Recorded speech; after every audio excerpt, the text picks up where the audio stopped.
My sister shoved my son's face into his birthday cake and called it a surprise. Despite my son crying, my dad still defended her. Next morning, Grandma smashed his beloved car, claiming a lesson must be taught. I live in a suburb of Atlanta, Georgia, with my wife Lauren, 32, who works as an elementary school teacher. She's a calm woman, but she has firm principles, especially when it comes to our son Nicholas, who just turned 11. He's a sensitive and introverted boy. Instead of playing outside like most kids, he prefers to spend hours reading or building complex castles with Lego bricks. My sister Tiffany, who is 25, is the complete opposite. She works in marketing for a startup and has that attitude of needing to be the center of attention at every gathering. She was always the spoiled one in the family, something we never tried to hide. My father, Robert, who worked his entire life at an insurance company before retiring, never denied her anything. He felt guilty because Tiffany was born prematurely, and so he spent her life justifying everything she did. Faced with any criticism, he would repeat the same phrase: "Tiffany just wants everyone to have a good time." My mother, Susan, works part-time at the library and avoids conflict at all costs. She would always tell me quietly, "I know your sister is in the wrong, but your father won't stop defending her." And with that, the problem was never solved. The piece that completes this puzzle is my grandmother, Eleanor, 78, a woman who was a carpenter for 40 years and now lives alone. She has a moral clarity that commands respect. She once told me, "Son, there are times when you need a hammer instead of words." At the time, I laughed, thinking it was just a saying. I never imagined that one day she would act on that idea in earnest. To understand what happened, you have to go back 6 months. It was my birthday during a family barbecue. Everything was going well until it was time to cut the cake. As I leaned in to blow out the candles, Tiffany ran up from behind and shoved my face into the chocolate cake. Everyone laughed except me. My face was covered in frosting and cake while she cackled as if it were the funniest joke in the world. The worst part was looking at Nicholas, who was a few feet away, his eyes wide with fear. That night, while Lauren was giving him a bath, he confessed something to her that sent a chill down my spine. "I don't want Aunt Tiffany to do that to me." When Lauren told me, I felt a knot in my chest. I immediately called my sister and spoke to her bluntly. "I hope you don't even think about trying that with my son." But her response made it clear she wasn't taking it seriously. "Oh, you're overreacting. It was just a joke." Then she hung up. I thought she had gotten the message that she would respect my boundaries. I was wrong. A month later, the big day arrived, Nicholas's 11th birthday. We decided to celebrate at my parents' house because they have a large yard and a pool perfect for a kid's party. My son had picked out his cake 3 weeks earlier. After spending hours looking at designs online, he decided on a chocolate castle with cream towers and little flags. He had been dreaming about that cake for months. Lauren prepared everything, meticulously decorating the garden with a night theme and shades of blue and silver, and even got a night costume for Nicholas. She invited 8 of his best friend's kids he shares school and Lego club with.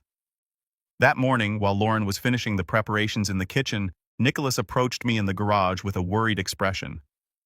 "Dad, Aunt Tiffany isn't going to ruin my cake, is she?" It broke my heart to hear him. I knelt down to look him in the eyes and assured him, "No, son. I already talked to her. Everything will be fine today."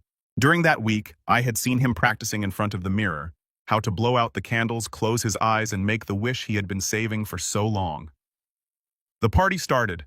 At 2 p.m., his friends arrived, delighted with the decorations. They played a treasure hunt, jumped in the pool, and couldn't stop admiring Nicholas's costume. Everything was perfect until 2:45 p.m., when I heard a car engine. Tiffany's red Honda pulled up Criteria's house. She got out in a flashy outfit, a neon pink top, ripped denim shorts, and tall boots. She wanted to shine even at a child's birthday party. She threw her arms up and shouted, "Ready for your surprise, champ!" The look Lauren shot me was enough to understand what I had to do. I walked over and whispered to her, "Remember what I told you?" She replied with disdain. "Relax, I just want to wish him a happy birthday." I didn't answer. I decided not to take my eyes off her for the rest of the party. The most important moment arrived: the cake. Lauren placed the majestic castle cake on the decorated table. The children surrounded Nicholas, excited. My son was smiling with a pure happiness, the biggest I had ever seen on him. Lauren lit the 11 candles while everyone sang happy birthday. He closed his eyes, took a deep breath, and then it happened. Out of the corner of my eye, I saw a pink flash approaching. Before I could react, Tiffany lunged forward and shoved Nicholas's face into the cake. The impact was loud. Frosting flew everywhere, and worse, one of the candles was still lit. It grazed my son's left cheek, leaving a slight burn. Silence fell over the yard. No one moved. Everyone was frozen. Nicholas's 8 friends were paralyzed, not understanding what had just happened. The silence shattered the joy that had reigned just seconds before. The 2 youngest, Olivia and Daniel, burst into tears, frightened by witnessing something so aggressive and unexpected. They had never seen an adult act that way toward a child. Nicholas remained motionless, like a statue, for 5 long seconds. Chocolate dripped from his hair down his face, and cake crumbs stuck to his night costume. Finally, the boy broke down in tears. Without a second thought, Lauren ran to him, hugged him tightly, and whispered with a trembling voice, "It's okay, honey. Mom's here." I, on the other hand, didn't react immediately. I was petrified, trying to process what had just happened. When I could finally speak, I stared at Tiffany and spat out with contained rage.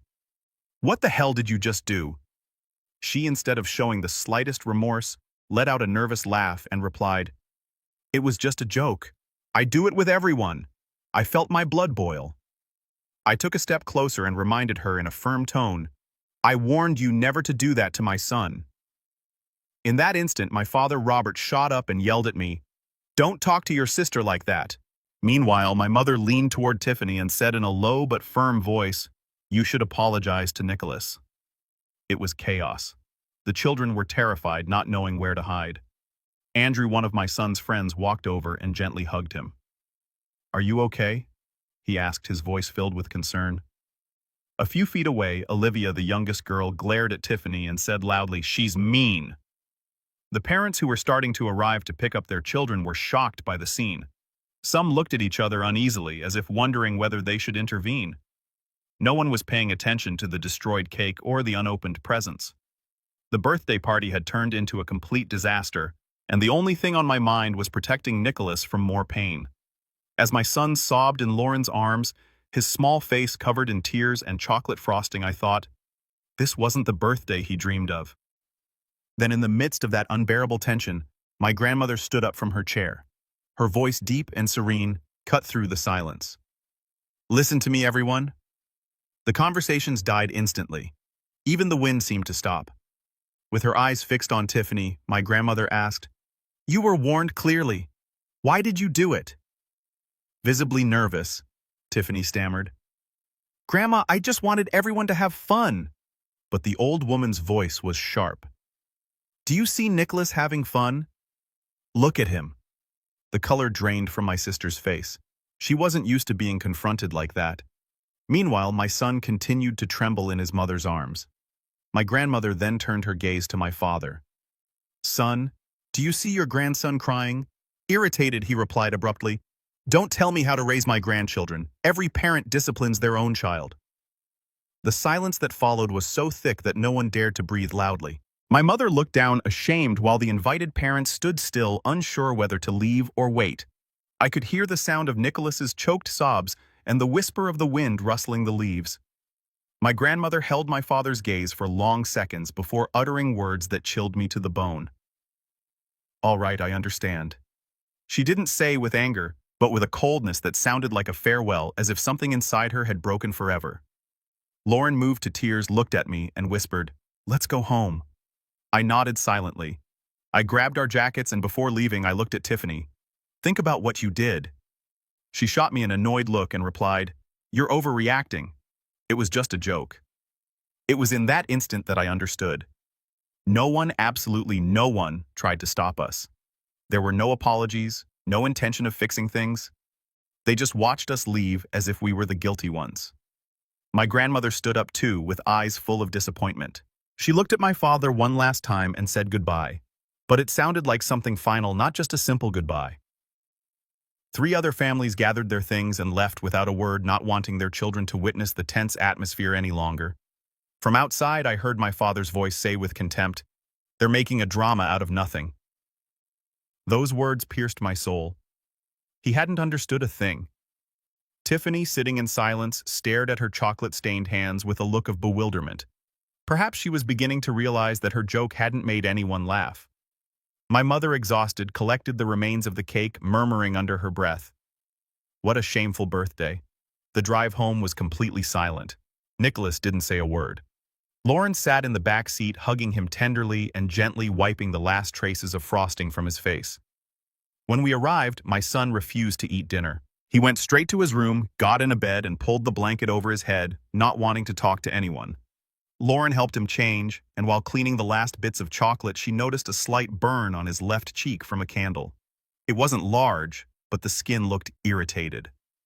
"We should call the doctor to check it out," she told me, worried as she placed a small bandage on it.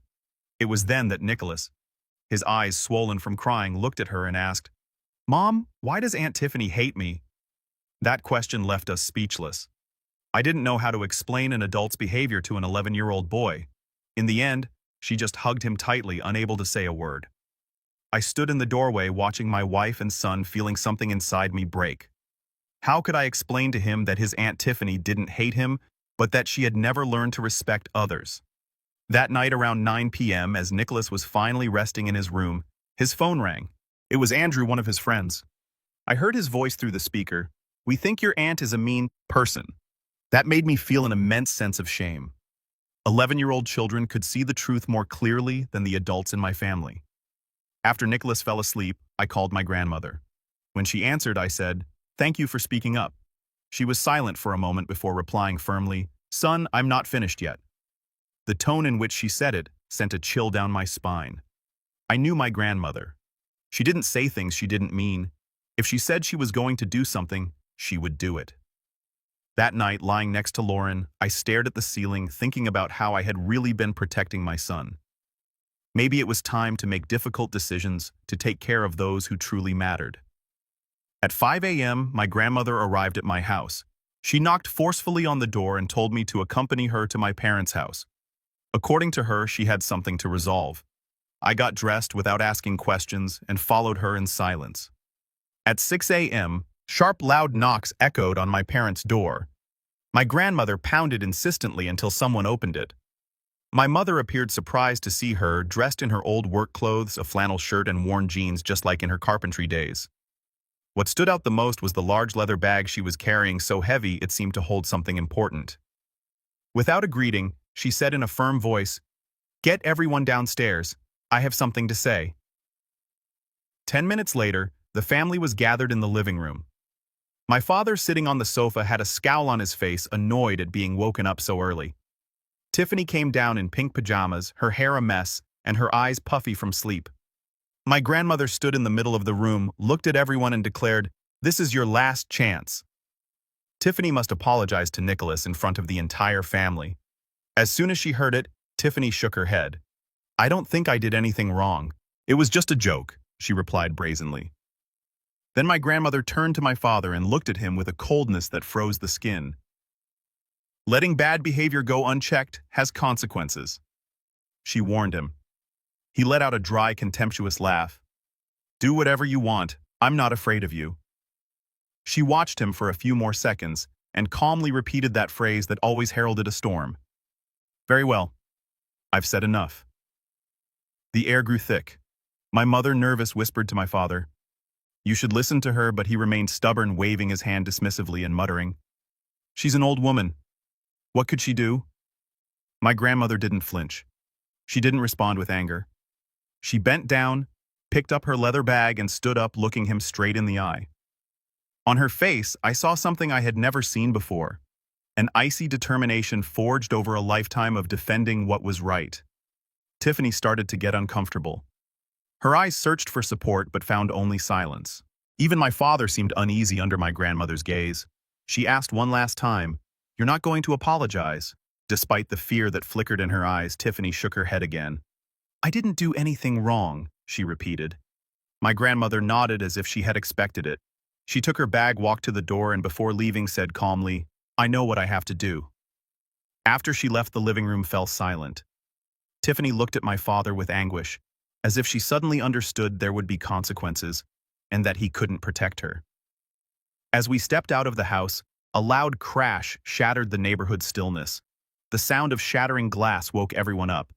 My grandmother was standing next to my father's red 1995 Mustang, holding an old wooden baseball bat, the same one I used to play with as a child. She had just smashed the windshield, scattering pieces across the driveway. My father ran out barefoot, shouting, "Are you crazy? That car is one of a kind." That Mustang was his pride and joy, the result of 3 years of restoring it from a scrap heap to pristine condition. He spent hours polishing every inch with obsessive dedication. My grandmother didn't answer. She raised the bat and smashed the front headlight, then the side mirror. Each impact sounded like an explosion in the morning calm. There were already 5 neighbors watching from their fences. Mr. Peterson from next door pulled out his phone to record everything. I knew this would be the talk of the town. I felt a sense of shame imagining the whole neighborhood talking about us. But at the same time, something stirred within me, a strange relief, as if someone was finally doing what I never dared to do. After the last blow, my grandmother stood tall, looked my father dead in the eye, and said, "I'm going to teach you a lesson. Do you want to know what it feels like to watch something you love be destroyed?" At that moment, Tiffany came out crying, the pillow crease marks still on her face. Between sobs, she screamed, "What are you doing? That's Dad's car!" For the first time, perhaps, she understood that her actions could unleash consequences beyond her control. My mother stood silently at the door, her face sad as if she had foreseen this outcome without being able to prevent it. My father, motionless, stared at the shattered car. His eyes were red, not with fury, but with a deeper sorrow, not just for the car, but for what had been broken inside him. My grandmother dropped the bat on the ground next to the destroyed vehicle as a warning. This is what happens when you don't learn respect. Then she turned and began to walk away. No one dared to stop her. The entire neighborhood fell silent watching her go. That same morning, the video of the incident went viral on a local Facebook group under the title, "78-Year-Old Grandma Teaches Her Son a Lesson." In just a few hours, it had hundreds of views and comments. Tiffany, ashamed, didn't know how to explain at work why her grandmother had destroyed her father's car. My father, furious, called the police but hesitated when they asked if he wanted to press charges. He knew that getting them involved would only make the situation worse, especially with the video spreading everywhere. He finally told the officers, "We'll handle it within the family." That same morning during my lunch break, I called my father to see how he was. As soon as he answered, I started to ask, "Are you okay?" He cut me off, shouting, "Your grandmother has lost her mind." She humiliated the entire family. Hearing those words stirred mixed feelings in me. On one hand, I understood the pain of seeing something you value destroyed. But on the other, I knew my grandmother had done what I never dared to do: defend my son. Things didn't get better in the neighborhood either. 3 families who were once close to my parents began to avoid them. When my father went out to get the mail, they would barely give him a polite nod before quickly going back inside their houses. That distance and silence made him feel isolated in the same place he had lived for over 20 years. Tiffany came home from a long, humiliating day at work. For the first time, she showed real fear. She asked my mother, "What is Grandma going to do now?" For the first time, my mother didn't jump to her defense. She responded coldly, "She warned you and you didn't listen." Those words hit Tiffany like a slap. Perhaps it was the first time in her life she understood that not even her mother would support her. For the first time, she felt alone with no idea what might happen next. When my mother told me about that conversation, I thought that maybe this would be the lesson they all needed, the one that would change something. 3 days later, the family lawyer, Henry Miller, arrived at my grandmother's house. He had been working with us for over 20 years, a serious man dressed in a gray suit and carrying his inseparable leather briefcase. My parents were invited to hear an update to the will. That call from the lawyer had made everyone uneasy. No one knew what to expect, but there was a bad feeling after what had happened days before. The living room was thick with tension. Henry sat at the center table with a stack of legal documents. My grandmother occupied her usual armchair, resting her chin on her hand, her gaze fixed on each person present. My father was next to my mother on the sofa, tried to appear calm, though his nervousness was obvious. Tiffany sat in a corner, her eyes red after a stressful day. The lawyer opened the folder and began to read. At the request of Mrs. Eleanor Vance, we will now proceed to update her will. At that moment, my grandmother stood up and announced, I am removing Robert from the will, including any rights to this house. That news hit my father like a lightning bolt. The house was valued at $400,000, and he had always counted on inheriting it to secure his retirement. He once told my mother, at least we'll never have to worry about where to live.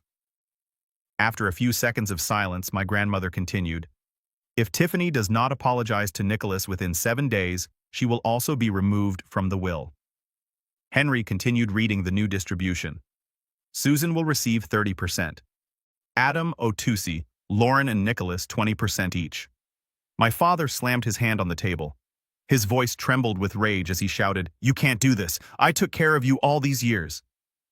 My grandmother looked at him directly and replied calmly, you took care of me, yes, but you failed to teach your daughter to respect others. Tiffany collapsed in tears. She understood that not only her reputation, but also her financial future were at stake. She never imagined that what happened at a child's birthday party would have such serious consequences. My mother remained silent, her trembling hands clutching her purse. Her mother-in-law's decision shook her, but deep down she knew this was the inevitable result of years of protecting Tiffany from all responsibility. The tension in the room became suffocating. We all understood that my grandmother was not joking. She was willing to rewrite her legacy to defend her principles. After hearing the terms, my father stood up abruptly, his face red with fury. He stormed out of the meeting, slamming the door so hard it echoed through the house. It was clear he felt powerless and defeated. Tiffany continued to cry uncontrollably, but still insisted, I didn't do anything wrong. And hearing her say that filled me with profound disappointment. Not even with her inheritance on the line was she able to admit her mistake. What surprised me most was my mother's reaction. She stood up, signed the acknowledgement of the update, and said calmly, you did the right thing. In that instant, I understood she had endured my father's blind defense of Tiffany for years. She could finally express what she had always kept silent. After it all, I took Lauren's hand and said, all I ever wanted was for Nicholas to be treated with respect. What surprised me later was Nicholas's reaction. When he heard the lawyer read his name in the will, he nodded slightly as if he understood the weight of it. Henry added, the portion corresponding to Nicholas will be placed in a trust managed by Adam until he turns 18. When everyone had left, my grandmother called me aside and said, son, I didn't do this for the money. I understood exactly what she meant. It wasn't about assets. It was about teaching a lesson in respect and responsibility. At that moment, Tiffany began to understand the true consequences of her actions. She had not only lost her family support, she now faced the real possibility of being left without an inheritance. Tiffany was being held accountable for the first time in her life, with no one to clean up the mess after her. I watched her tremble, looking around as if desperately searching for someone to defend her. But she found only silence and cold stares. No one ran to comfort her this time. Maybe, just maybe, she was finally understanding that every action has consequences and that there won't always be someone to protect her. The meeting ended in a silence so dense it was hard to breathe. Everyone knew the family would never be the same. The first week after my grandmother's decision passed under a cloud of constant tension and pressure, everyone was aware that Tiffany had only 7 days to make things right. For the first 2 days, my father called and visited my grandmother several times, begging her to reconsider. He promised to be firmer with Tiffany to correct her as he should have, but the response was blunt. All she has to do is apologize, nothing more. On the third day, Tiffany spent 3 hours in front of her computer trying to draft an email to Nicholas. She wrote, deleted, and rewrote an apology several times, but in the end, she didn't send it. Deep down, she was still convinced she had done nothing wrong. By the 4th day, my mother's patience ran out. She looked my father in the eye and told him bluntly, "You need to learn how to be a father from scratch." On the 5th day, I received a call from Tiffany. Her voice was trembling. "Can I see Nicholas? I want to talk to him." When I asked if she was ready to apologize, she replied, "I just want to explain." On the 6th day, Lauren told me firmly, If she's only coming to justify herself and not to apologize from the heart, then it's not worth it. Finally, on the seventh day, Tiffany came to our house. She claimed she wanted to clear up the misunderstanding with Nicholas, but she still refused to admit she had done anything wrong. When the deadline passed without a sincere apology, my grandmother kept her word. Tiffany was officially out of the will. 2 weeks after the birthday disaster, my grandmother surprised us with an unexpected proposal. She wanted to throw a new party exclusively for Nicholas, a real celebration just for him. The guest list was short. Us and my son's 5 closest friends, the ones who hadn't left early or joined in the chaos. My grandmother's yard was completely transformed with a special theme, a night of honor. She spent the whole week preparing every detail from royal blue banners to handmade paper shields. She ordered a cake from an exclusive bakery in the city, a masterpiece in the shape of a castle with golden icing, and the phrase, "Nicholas, you matter." The atmosphere was warm and calm, exactly what my son had always wanted. No shouting, no mess, just the sincere laughter of children who wanted to be there. But the most emotional moment came when my grandmother appeared with a golden retriever puppy with light fur and a red bow around its neck. Looking at Nicholas, she said, "His name is Simon. Simon will always protect you. He will never hurt you." Lauren couldn't hold back her tears, seeing the smile on our son's face. For the first time in 2 weeks, Nicholas hugged his great-grandmother tightly and said, "I love you so much." In that instant, I knew this was his real birthday, a day where he felt seen, respected, and loved, as he always should have been. The change in Nicholas after that celebration was amazing. He used to be a shy boy who avoided conflict and preferred to stay quiet so as not to bother anyone. But something inside him changed. When Simon came into his life, he became more confident, and most importantly, he learned to say no when something didn't feel right to him. I remember one moment in particular. A classmate asked to borrow his favorite Lego set, and he replied kindly but firmly, "No, I'm sorry." At school, he proudly told the story of how his great-grandmother had stood up for him when no one else did. His friends were amazed to hear the story of his brave grandmother. What filled me with the most pride was when Nicholas decided to join the school's debate club, something he never would have considered before because speaking in front of others terrified him. Simon and Nicholas became inseparable. He spent hours teaching him tricks and took full responsibility for his care, from feeding him to taking him for walks. One afternoon, while watching them play in the yard, I said to Lauren, "He's a completely different kid now. He knows he deserves respect." She nodded and took my hand.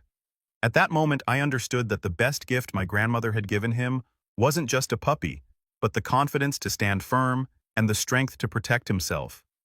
While Nicholas grew stronger every day, Tiffany's life was falling apart. At work, her colleagues began to distance themselves from her after the video of my grandmother destroying my father's car went viral and the family scandal became common gossip. Whenever Tiffany entered her room, conversations would abruptly stop. Her social life didn't improve either. Some friends began to question her directly. Why would you do that to a kid? For the first time, she had to face the real consequences of her actions without anyone defending her. She discovered that what she had dismissed as a simple joke had caused real harm. Then came the financial pressure. She now had to cover all her expenses alone. Rent, utilities, food, things my father used to quietly take care of. It was then that she realized how dependent she had been on the family. To top it all off, even my father began to distance himself, pressured by my mother, who made it clear she would no longer tolerate his blind protection. Over time, after several complaints at work about her attitude, Tiffany was required to start therapy. It was the first time she had to look in the mirror and confront the toxic behaviors she had always refused to acknowledge. The perfect life she thought she had completely fell apart. In the 3rd week after the incident, my father began to reflect on the upbringing he had given us. Between sleepless nights and the weight of watching his daughter lose everything, he finally faced a truth he had avoided for years. One night, sitting next to my mother on the sofa, he asked with a voice full of guilt, "Do you think I ruined Tiffany?" That question opened the door to memories neither of them wanted to revisit. He remembered all the times he had protected Tiffany since they were children, from making excuses to teachers when she didn't turn in her homework to quietly paying her speeding tickets. Each time he convinced himself it was his duty as a father to care for his daughter. However, facing the consequences of those decisions, he finally understood the damage he had caused. When he accepted his mistakes, he decided to talk to Tiffany and encourage her to offer Nicholas a sincere apology. But when he gently suggested she take responsibility for what happened, she exploded. "Why are you turning your back on me now?" That moment hit him hard. It was then he understood he had created a problem. A daughter incapable of admitting her faults, convinced she was always right. For the first time in his life, my father decided to side with his mother instead of continuing to defend Tiffany. He picked up the phone, called my grandmother, and said, "You were right. I failed with Tiffany." That was a turning point. He had finally chosen truth over blind loyalty. One quiet weekend afternoon, while Lauren took Nicholas to my grandmother's house to play with Simon, she invited me to sit down for a private conversation. It was the first time she had spoken to me openly about her past. We sat on the garden bench. She looked into the distance and began to tell me her story. She explained that after her parents died, she had to learn to work as a carpenter at 16 to survive. In a world dominated by men, she had no choice but to learn to defend herself and protect her worth in the face of judgment and discrimination. She told me something I will never forget, that sometimes you have to wield a hammer not to hurt or seek revenge, but to build and defend the boundaries that protect self-respect. Those boundaries aren't drawn to cause pain, but to preserve dignity, both our own and that of those we love. When I asked her about the change in the will, she sighed and confessed that she regretted allowing my father to indulge Tiffany for so long. She had believed that love would be enough to teach what was right, but life had shown her otherwise. She said she wished for Nicholas to grow up understanding that he deserves a healthy love without tolerating disrespect disguised as affection. After that talk, my grandmother began to teach Nicholas how to build a shelf with his own hands. He learned to hold a hammer, drive a nail with precision, and measure each board. But I knew it wasn't just carpentry she was passing on. She was teaching him to build his self-esteem, to recognize his own value, and to stand firm, knowing he deserves to be treated with care. It wasn't just about tools. It was a lesson in building a life based on respect. 2 months after everything happened, Tiffany wrote a sincere apology letter after several therapy sessions. It wasn't a quick text or an email, but a 3-page handwritten letter. In it, she admitted she was wrong, acknowledged the profound impact of her actions on Nicholas, and promised to work on becoming a better person. She didn't make excuses or try to blame anyone else. She took full responsibility for hurting her nephew. She decided to send it by mail instead of delivering it in person, understanding that the family needed space and time. When a letter arrived, we sat down together to read it with Nicholas. He listened to every word in silence, reflected, and finally said in a low voice, "I need more time to think." I respected his decision. The letter was a huge step forward for Tiffany, but rebuilding trust takes time. Additionally, Tiffany began volunteering at a community center with children, learning to interact with them in a healthy and respectful way. It was a clear sign that she was committed to changing. As Nicholas's next birthday approached, I agreed to let Tiffany send him a card, though she did not attend in person. It was a small but significant step. My father and Tiffany have also had to work on their relationship, this time based on mutual respect and not blind protection. It hasn't been easy, but it was necessary for both of them. Healing, like growing, takes time. 6 months after that incident, I decided to share our story on a podcast. I want to talk about the painful but valuable lessons we learned. I express my heartfelt gratitude to my grandmother, who dared to speak up when the rest of us remained silent. She taught us to value emotional boundaries, especially when it comes to children. The central message I wanted to convey was clear.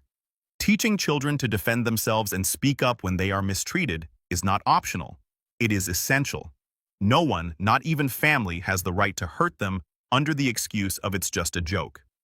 Nicholas is no longer the shy and reserved boy he once was. He is now calm, self-assured, and knows how to love and be loved in a healthy way. Above all, he understands that he deserves respect. My family. Lauren, Nicholas, and I are closer than ever. We have clear boundaries, mutual respect, and a genuine sense of protection for one another. We have learned to speak up, not to stay silent. On the podcast, I said, "My son has a true hero, and that person is his great-grandmother." I closed the episode with the image of Nicholas sitting in the living room next to Simon, reading a book, safe, happy, and surrounded by the space we have worked so hard to provide for him. As for Tiffany, she is still on her path to healing. I have left the door open for reconciliation, but under one condition: she must respect my son. The final lesson I shared was this: true family is not about accepting harmful behavior, but about creating an environment where everyone feels respected and protected. That is our story. A birthday cake, a brave grandmother, and a lesson on the importance of setting boundaries to protect the ones we love. This is how my story ends.